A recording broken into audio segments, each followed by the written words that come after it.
plate, they're going to just pasta, no wine, they want to red. I don't know which table they go. Two plates, you said, for Someone requested one. And if you 2 plates, they got to go all in red. Okay, 2 plates and 1 wine. So, Father, you are the giver of all good gifts. We praise you and thank you in a special way. We thank you tonight for the gift of love that you have placed in the hearts of these couples. We thank you for the years together, commitment. May this banquet be a time of celebration, good time. We ask you to continue to bless us, that we may nourish our families, all that we need. Bless us and those who come and serve us, and we serve them. Bless us, O Lord. These are gifts we are about to receive your bounty. We ask this through Christ our Lord. Amen. Father, Son, Holy Spirit. Buon appetito!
Keep my lover's arms outstretched and yearning. Please be sure the flame of love keeps burning in her heart.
Okay, who's documenting this? Oh, there we go. Video camera is here. Right on cue. Right on cue. It's like hunched over. Pardon? So nice to be here. How many years? So nice. We're having lots of fun, lots of cheers. Saluda. Thank you. God bless everybody. Good job. Good job.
Hurry home,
mattina consetta vorrei il mio cuore ed un'ombra lontana, una stella lassù,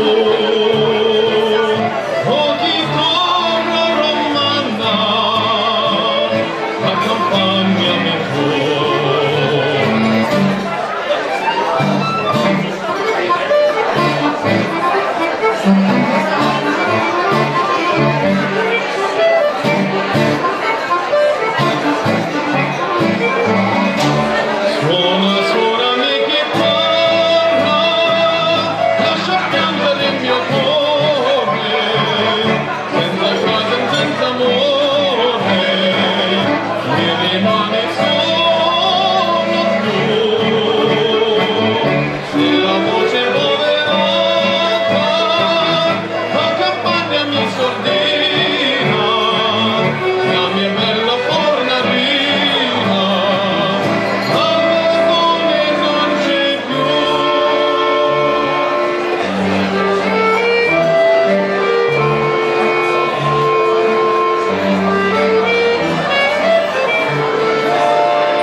To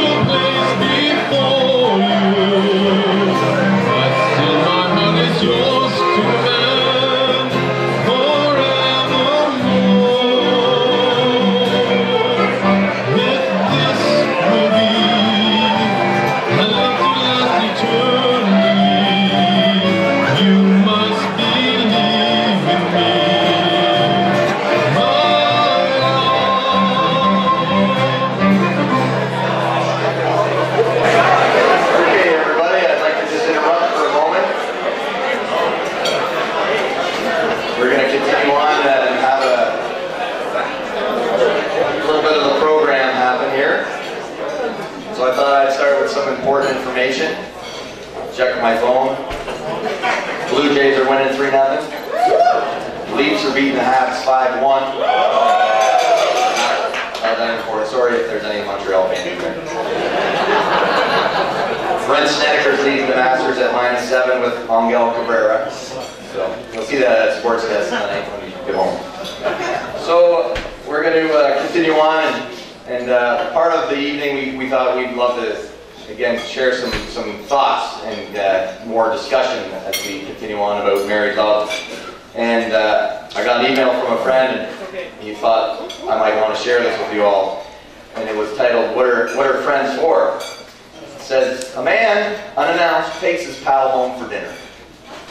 His wife screams at him, I've not done my hair, I haven't done any of my makeup, the house is a mess, the dishes aren't done, I haven't cooked anything. Why did you bring him for dinner? He says, because he's thinking about getting married.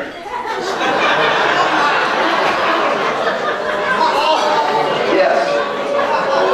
As we continue on, there's going to be an open mic session in a few minutes where we're looking for people to come and share wisdom of married life, and maybe what were your secrets and what you could share with the rest of us who are all experiencing wedded bliss. So I thought I'd start with some of the wisdom that I had from a friend. And he sent me a note that said, some people ask the secret of our long marriage. He says it's easy. We take time to go to a restaurant 2 times a week. A little candlelight dinner, soft music and dancing. She goes on Tuesday, I go on Friday.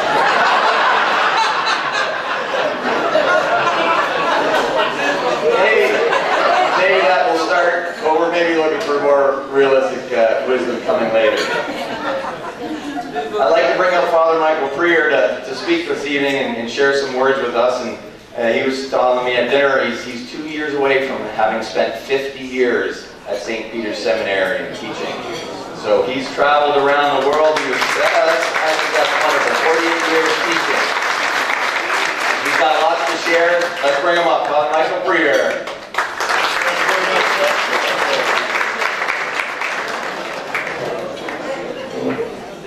Well, this is kind of a part 2. The students think I came with the building. I did not. How many have been to St. Peter's Seminary? Hands up. Well, not bad. You gotta come and see it. Come and see it. My nephew's called Uncle Mickey's Castle. And it's a great place up there in North London, and especially the chapel. Well, now, this is part 2 of my presentation. It's not going to be very long. And they said, well, could you give us a few thoughts on how to help marriage to stick? To stay married. Well, all right. We're all interested in that. We want our marriages to last. But you know, the big surprise is, marriage is still around. In spite of so many people doing their own thing, whatever, people are still getting married. When you think of it. Father's got a whole bunch of names on his list. They're still getting married, and that's wonderful. In fact, in Toronto now, I read recently, they're having these renewal services of marriage. And this is a big deal. There's a big article last week about it, which just simply says there's something deep in us. Interesting little tidbit, you know, in Russia, they did away with marriage in 1917, right, after the Bolshevik Revolution. They said, marriage is off, do what you want. It's a free ride. Well, you can imagine what happened. Within 2 years, it was a disaster. And the ones who suffered the most were children, as you can imagine. So, say what you like, marriage is around. It's not going to go away. It's a part of the intent of the Creator. Actually, I got a little story here that I thought I'd bring you. There's about a few stories tonight here. Get this one here. Oh yeah, this is a man in Newfoundland. And he called his son in Calgary 2 days before Christmas. And he said, I hate to ruin your day, but I have to tell you that your mother and I are divorcing. 45 years of misery is enough. What are you talking about? The son screams. We can't stand the sight of each other any longer, the father says. We're sick of each other, and I'm sick of talking about this, so you call your sister in Vancouver and tell her. So frantic, the son calls the sister, who explodes on the phone. No way they're getting divorced, she tells him. I'll take care of this. So she calls Newfoundland immediately and screams at her father, you're not getting divorced. Don't do a single thing until I get there. I'm calling my brother back, and we'll both be there by tomorrow. Until then, don't do a thing. Do you hear me? And hangs up. The old man hangs up his phone. He turns to his wife, smiling. It worked, he says. They're coming for Christmas and paying for it.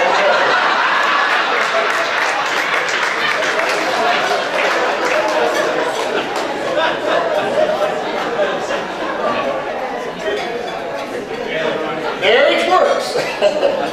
It's here. What I want to tell you are three things, and I've often said this about vocations, that for a vocation to the priesthood, you need three bones. Three bones. First of all, you need a wishbone. Now, the wishbone has to do with desire. You want your marriage to survive. I haven't met a couple yet that didn't want their marriage to last. They do. And so here it is. Nobody wants a two-timing partner. And we're hardwired for that by the Creator Himself. God made marriage. We should never forget that. Marriage was made by God. And it's the only social institution in the Old Testament directly created by God. Social institution, like, monarchy, democracy, that's what I mean by social institution. Marriage in the Old Testament was made by God from creation. There's another social institution in the New Testament made by God. It's called the church. And so marriage is made by God. It's right in our genes. Now, there's lots of variations and whatnot, but it's made to last.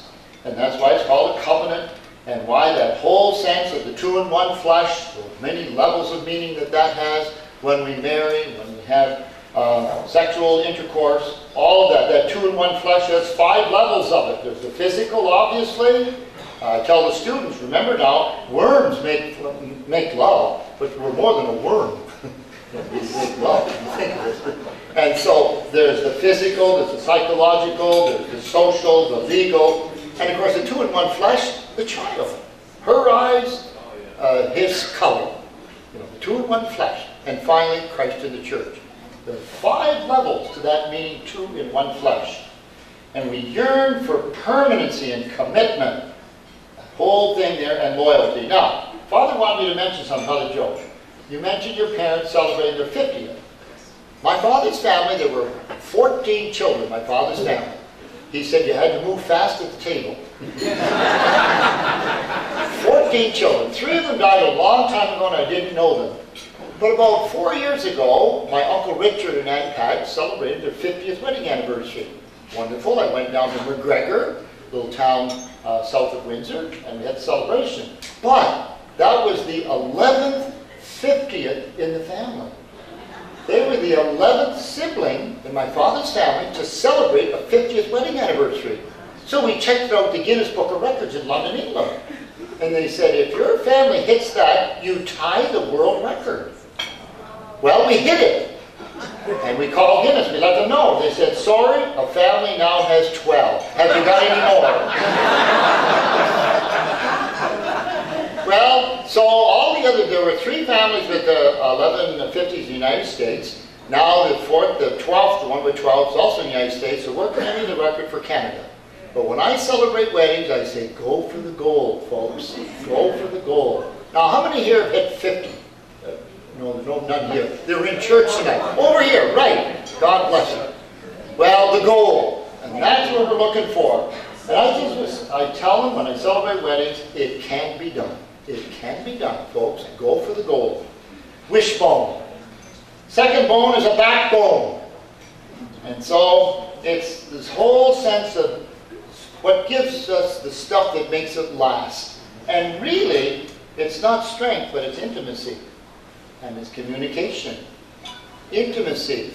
That business of even older people sitting on the porch rocking together, they're one.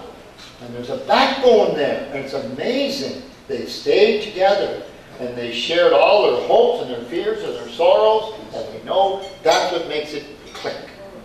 So that intimacy is communication. And one person said, willing to compromise, compromise, compromise, and compromise. You don't have it all together. Now, I've heard couples talk about this. I'm saying this, by the way, from my experience with my family and teaching marriage for almost 45 years, and also from being involved in marriage accounting for 10 years and engagement counselor for 15 years. So I would listen to the couples. And this is some of the stuff I've gleaned from them, like my rules for a good fight, especially the ones holding hands. Everybody said, oh, wow, you got us down. It's held out. See. So away we go. And I'm French, so same thing. The magic attitude, though, I think is this listening. At least 5 minutes a day. A discovery I've made in life, there's really two kinds of people sitting at a table. Two kinds of people. Those who never ask a question. They're either total silence or they talk. That's category one. Or those who can ask a question and listen to everybody else's answer. You ever notice that sitting at a table? Sometimes it just seems like some people can elicit a question and listen instead of asking a question, but they got the answer and they talk for the next half hour. Well, I think in marriage it's the same thing. How do we discover that ability to ask a question and really listen to the answer? That's just a little tidbit I'm discovering moving along this planet. Asking questions and being able to listen. And also in marriage and in communication, electronic-free time zones are needed. Electronic-free time zones. The electronic media is invading our communications, and sad to say, it's taking over. And there's only 24 hours in the day. I have not yet discovered a day with 25, except when we go off daylight saving time. So that's a challenge. It's a challenge at the seminary, too. You have to legislate rules for this, like a table, for example. You don't text a table. And we're trying to teach them that kind of etiquette. This is wrong, we're saying. Well, it's communications. That's it. And there's only so much time in anybody's life. That's what I mean by encouraging intimacy. Well, communication, I've got another story here. And this has to do with the police officer. So the police officer, he pulls over with a speeding car and he says, okay, I clocked you at 100K. I said, oh, no, he said. I had my speed control set at 80. Maybe your radar gun needs calibrating. Not looking up for her knitting, the wife said, "Now don't be silly, dear. You know this car doesn't have cruise control." Well, the officer writes out the ticket. The driver looks over at his wife and growls, "Can't you please keep your mouth shut for a change?" Well, the wife smiled demurely. She said, "You should be thankful your radar detector went off when it did." Well, the officer makes out a second ticket for the illegal radar detector. And the man glowers at his wife and he says through clenched teeth, "Darn it, woman! Can't you keep your mouth shut?" Well, the officer frowns and says, "I notice you're not wearing your seatbelt, sir. Automatic $75 fine." Driver, "Well, officer, I had it on, but I took it off when you pulled me over and get my license out of my back pocket." The wife says, "Oh, dear, you know very well you didn't have your seatbelt on. You never drive with your seatbelt." The officer's writing out this third ticket and he looks at his wife, "Can't you shut up?" Well, he looks over the phone and he says, "Well, does your husband always talk this way, ma'am?" I love this part. "Oh, only when he's been drinking."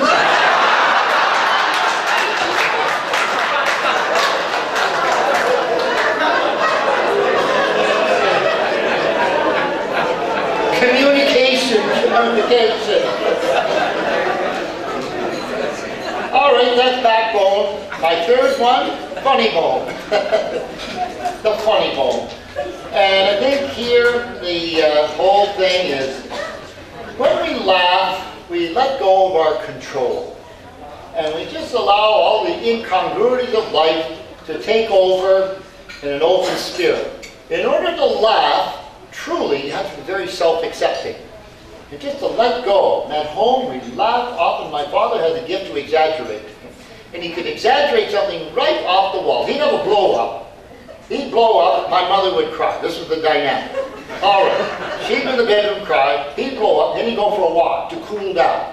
Then he'd come back. He'd apologize. They'd make up. And then he'd start joking. And within 5 minutes, the three of us, I had one sister and one brother, we'd be on the floor laughing ourselves silly. This is what I grew up with. And that whole business of laughing, what it does is really enables us to see the bigger picture. I'm talking about a good, healthy laugh about something that's just crazy, nonsense, whatever. Even good stories, you know, you let go. We need that. If we ever lose that, we're taking ourselves too seriously. That's my point. And side by side with laughter goes the need for solitude. The need for being alone once in a while in an electronic-free time zone. And I've just got two small suggestions that might help. The meaning of Sabbath is a Jewish concept that's profound. Remember to keep holy the Sabbath day is the third commandment. That's more than go to church on Sunday. In a way, that's the minimum. Sabbath means rest, which is more than sleep all day. Sabbath means go for a walk, shut down, look at the previous week, make the connections. People are doing that. Now, personally, I do it Sunday afternoon if I can. Often I have to work Sundays, Sunday morning, like most priests. But Sunday afternoon, I've got this tradition now, going for a walk, at least an hour, maybe two, and I look at the previous week. And what happened this week? I know some people do it Saturday morning. They take the dog and go for a walk. But it's a connecting kind of walk, electronic-free. We need it as people of the Spirit to connect what's important and see what happened the week before. It's refreshing. I'm lucky in London because we've got so many good places to walk. London's a great city with the paths, etc. But that Sabbath concept. The second thing about this is to look at each day at the end of the day and say, where was the finger of God in the last 24 hours? And to review our day. And we look back at the day and see what has happened, where we made our mistakes. I'm sorry. Next day I'll have to apologize. Those two Sabbath zones do a tremendous amount for a relationship. Because it enables us to go back and have the courage to say, I was wrong this week. I'm sorry. It takes a bit of courage to do that, but we know that's what makes the marriage go on. To be able to say, I was wrong, and we move forward. That's what I'm proposing in our crazy world. Well, there's another little story here. This has to do with a pastor on a taxi. And he leaned over, asked a question. He tapped the taxi driver on the shoulder. And the driver screamed. He lost control of the cab. Nearly hit a bus, drove up over a curb, and he stopped just inches from a large plate glass window. And for a few moments, everything was silent in the cab. But still shaking, the driver, he said, I'm sorry, you scared the daylights out of me. And the frightened passenger, he apologized to the driver. He said he didn't realize that just a tap on the shoulder would frighten him so much. And the driver, no, I'm sorry. It's entirely my fault. You see, today is my first day driving a cab. And for the last 25 years, I've been driving a hearse. And on that note of death, I'll end. We're all heading for hopefully for heaven. And I brought 3 bones today, a wishbone, a backbone, and a funny bone. I think those are needed in our marriages. I'm here to say that I'm delighted. So many marriages are chugging along. Some may be a second marriage. There may have been mistakes. You said you're sorry. You're making a new beginning. God bless you. I firmly believe marriages can work. I've seen it in my own family where my parents hit 59 3/4 years before they both died, 4 months apart. But nevertheless, what I have seen, that's what I come from, and I'm praying that all of you someday may hit gold. God bless you. Thank you.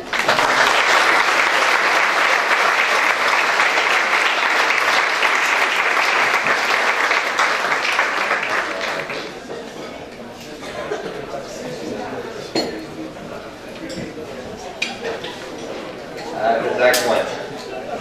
We're going to continue on, and I'm going to bring up Father Joe in just a minute. And I wanted to certainly, and after Father Joe, are you okay? We're going to get the dessert. We'll roll it out. So Father Joe can talk, and we can dessert while we do that.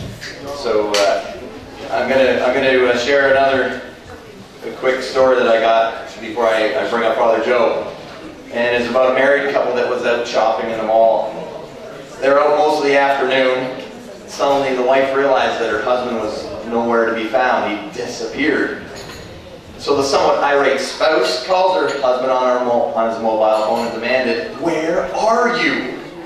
Husband said, "Darling, do you remember the jewelry shop? where you saw that beautiful diamond necklace and you totally fell in love with it, and I didn't have money at the time, and I said, baby, it's going to be yours one day? And she said, oh yes, I remember that, my love. He says, I'm at the pub next to that.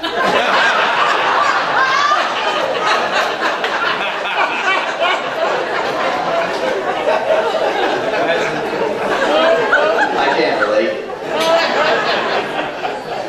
Well, we're going to bring up Father Joe, and obviously the truth of this evening actually was started because he's been here as a pastor for 13 years, and ultimately I think nearly 280 weddings that he's officiated.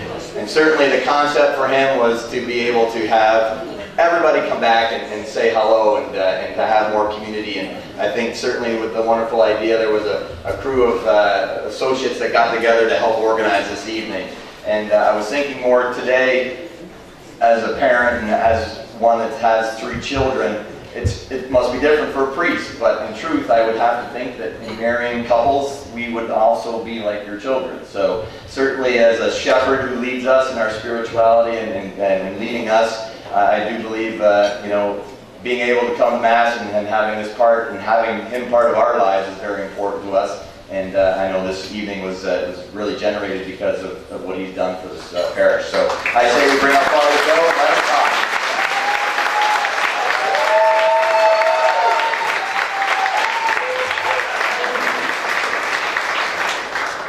Thank you for the round of applause. You don't know what this might talk about. This is a revenge. Revenge for all the speeches that I heard at your weddings. So,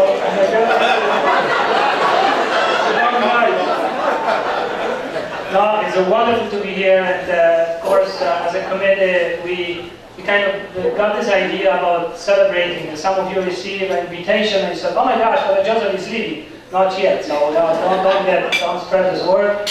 Love to be here, and of course, the weddings that I celebrated is a great joy for a pastor to have the couples. I just said before that probably this parish hall never had so many young couples at one time. So this is lovely for me, as a great reward. And when Chris asked me to say a few words, I said, what am I going to do? I'm going to recycle my homilies for weddings. Oh, don't worry, I won't. I want to start with a story. Of course, a story. So good. A woman accompanied her husband to the doctor's office.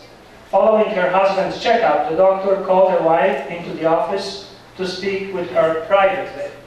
And he says, we have to talk. And this is serious. Your husband is sick. He's very, very sick. He's close to a heart attack, and I think that next time when he gets a heart attack, he will not survive. He is suffering from anxiety and stress disorder. If you don't do the following, it's you may have your husband on your conscience. So the doctor said, that's what you have to do. Each morning, prepare and serve him healthy breakfast. Be pleasant to him at all times. Prepare lunch for him to be taken to work. Prepare a special dinner. Have the hot homemade dinner waiting for him at the table as he arrived from work. Don't burden him with any chores. Don't discuss any problems with him. It will only make him stress worse. You must compliment him at least 5-6 times a day. And most importantly, never, ever disagree with him. If you can do this for about 10 to 12 months, doctor said, I think your husband will regain his health completely. On the way back home, sitting quietly, finally the husband asks, so, what did the doctor say? And she says, the doctor said, you are going to die.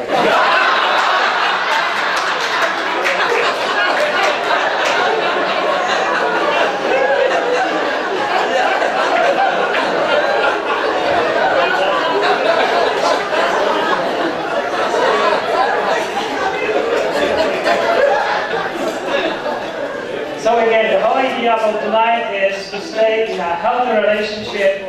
How can help each other to stay healthy. One of our ideas is, of course, we had a suggestion box, a beautiful box at the entrance there. Probably many of you remember that the suggestion box from the marriage preparation course, the same box, but different ideas. Remember, you were putting the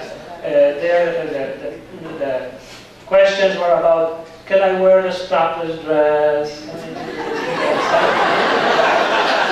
We are looking for different ideas. We are looking for your ideas this time. We listen to you, and of course we like to see, from this night, what we can do more for couples to, again, to bring you back here. It's just newly renovating parish hall. It's just a group of young people that came to me, young married couples, Anna and Monica. They came, they said they want to form youth adults. One of the things they want to do a soccer game. I don't know where this came from, but I'm for it. So this kind of ideas would be good to have and to hear from you. Of course, this is something that we want to continue. I joke every 5 years. It would be nice to have reunion, not only that kind of formal reunion, more often. And I remember when the first time you came to ask me to marry you, I always love to ask questions, and I love to listen also to the stories. So I always ask you how long you know each other, and how did you meet, and what are your family background, and what are your dreams and hopes for the future. And I love always the story. I always make a note because it is very, very precious to me. And later on continues through life as, again, I prepare you for wedding. And then later on, the great news when you share with me about a child that you're expecting. And I love to go and visit you and bless the homes and see us, you are sharing me the joys, but also difficulties of marriage. And I feel very much part of not just one couple or many couples, but as a family, because it's a journey not just mine, but it's ours. That's what I think makes St. Mary's Parish so special and precious, because coming from all over, across from London, and we have couples today who came all the way from Toronto, from the States. That's a great kind of for me, sign that, of course, you want to be with us, even though you are moved because of work, because of different situation. You still have, the great memories here, and you feel very much part of this family and community. So as Chris suggested before, I preached so many times, and hopefully there were some words of wisdom. Now, I was wondering if you would feel to share with us, with the entire group, your words of wisdom. What makes your marriage, successful, if we can say it this way? What kind of advice would you give? What thing, people maybe sometimes situations that make your marriage worse, and you are today here because of those situations. I know this. Okay, I'm not going to talk, but it doesn't have to be like a speech. You're not expecting that. It's just, words of wisdom. Everyone would like to do that.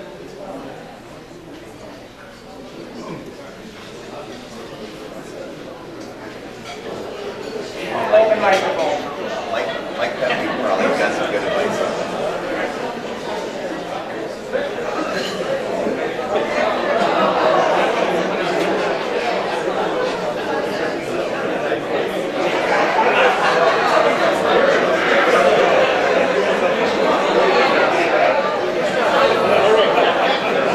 This is like a marriage preparation course. We were discussing that instead. Now we are. Like I say, love your wife unconditionally as your best friend. Thank you. I will tell you what kept my father and mother's marriage going for 15 and 3/4 years. It was very simple. My father said, "Mom, give me 2 beers before supper at night and I'll eat anything." And it worked. Here we go.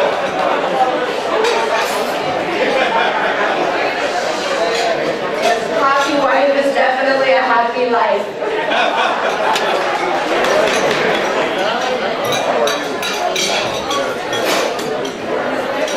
I have a quote. It's from a lady who said,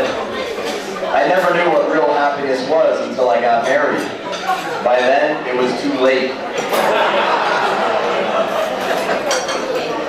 And just think, if it weren't for marriage, men would go through life thinking that they had no faults at all. Here's the first guy that says, my wife's an angel. The second guy says, you're lucky, mine's still alive.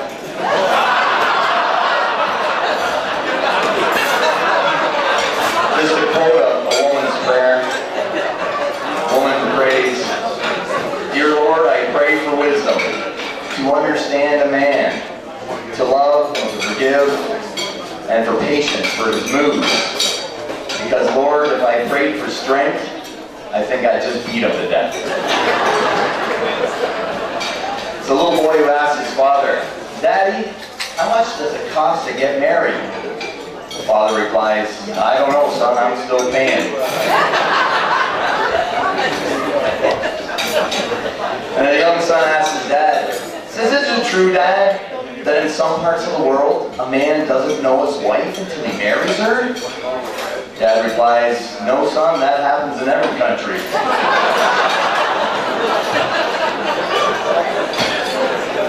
Here's some more wisdom. By all means, marry. If you get a good partner, you'll be happy. If you get a bad one, you'll become a philosopher. That was from Socrates. All right, I'm going to wrap up a little bit of my portion before dessert gets served, and this is just a reminder for all the guys about the point system. You know the point system we were all taught? Just a quick reminder, ladies, this might be news for you, but this is important. Happy wife, happy life. Guys, just remember how it works. You do something that she likes, and you get points. You do something that she dislikes, and the points are subtracted. Just so you know, you don't get any points for doing something that she expects. Okay? So simple duties. You make the bed, 1 point. You make the bed, but forget the decorative pillows, -10. You throw the bedspread over rumpled sheets, -1. You go and buy her something that she likes, 5 points. In the rain, 8 points. But return with beer, -5. Your protective duties. You check out a suspicious noise at night, 1 point. You check out a suspicious noise, and it turns out to be nothing, no points. She gets you out of bed and check a suspicious noise, and it is something, 5 points. You pummel it with a baseball bat, 10 points. It was her little pet schnauzer dog, -20. Social engagements. You stand by her side for the entire party, 1 point. You stay by her side for a while, then leave to chat with an old school friend, -2. The friend is named Tina, -10. Tina's a dancer, another 10. Tina has breast implants, -40. It's your wife's birthday. You take her out for dinner, 2 points. Take her out for dinner, and it's not to a sports bar, 4 points. Okay, it's a sports bar, -2. But it's all you can eat at the sports bar, -5. It's a sports bar, all you can eat, and your face is painted the color of your favorite sports team, which happens to be on TV that night, -10. So a night out for the movies, 1 point. You take her to a movie that she likes, 5 points. Take her to a movie that you hate, 6 points. You take her to a movie that you like, that's -2. It's called Death Cop, that's -3. You lied and said it was a foreign film about orphans, -50. Your physique, you develop a noticeable pot belly, -15. You develop a noticeable pot belly and exercise to get rid of it, +10. You develop a noticeable pot belly and resort to baggy jeans and baggy Hawaiian shirts, -30. You say, it doesn't matter, you have one too, -200. The big question, she asks, do I look fat? -5. You lose points no matter what the answer is going to be. You hesitate in responding, -10. You reply, where? minus 35. And you give any other response, it's going to be minus 20. Lastly, communication. She wants to talk about a problem, and you listen while displaying what looks like a concerned expression, 2 points. You listen for over 30 minutes, 50 points. You listen for more than 30 minutes without looking at the TV, 500 points. And then she realizes this is the case because you fell asleep, that's minus 4,000 in your bag. Pretty much to any of the points you could have gained all your life. So there's some points, and I'm sure there's more even out there. All right, that's the end. Any other wisdom that anybody has to share? Okay. Oh, we got some more wisdom coming up. That's good, because that was all my jokes that I had. Although we'll have some thank yous coming up after more wisdom is shared. The secret to a long and happy life, I found out, was never buy your wife a deep fat fryer for Christmas. I'm Irish and I always wanted a deep fat fryer. Leo Biscaglia once said on one of his shows, and I was watching it with my wife one night, and he said, if you want to stay married, never buy her a vacuum cleaner. And I got the glare. So the other thing is that the reason we're together, we're only together 32 years. But the interesting thing is that we did our marriage encounter, our engagement encounter, sorry, over at St. Augustine's in Toronto. And Father Moss was a very wise man. And he said that once a couple had come and they wanted a divorce, he left the room, he was gone for some time, he left them alone. And he came back in with the holy water crucible. And he walked around them for about half an hour. They were getting very uncomfortable because we're getting very wet. After about an hour, the husband turned around and said, when is this going to stop? And Father Moss said, when the first one of you drowns.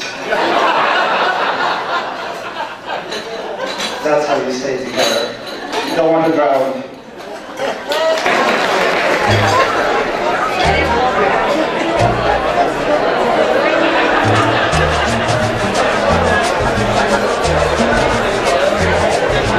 Melody d'amour, take the sun to my lover.